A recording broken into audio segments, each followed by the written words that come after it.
So everyone has a different face and has different proportions, but there are some, at least, ideas that we talk about how you want to have the segments of the face proportioned.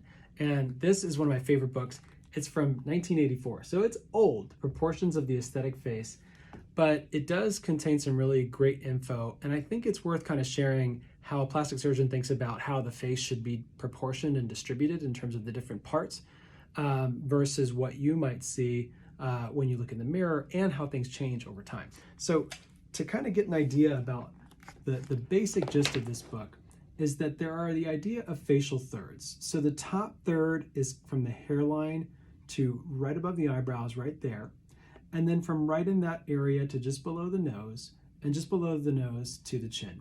And you kind of see how basically in those proportions, if each third is exactly a third, you get a nice aesthetic area to the face.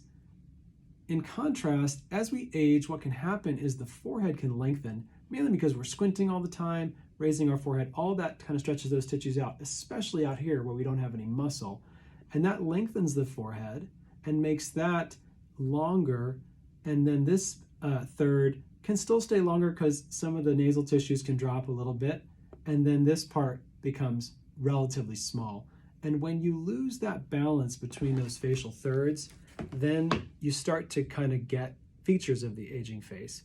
And part of what we like to do as plastic surgeons is look at things and think, how can we get this more proportional? Even though there's no perfect face or no idealized face, there are some ideas about what proportions should go in what spots to get you to more of that youthful, rejuvenated appearance.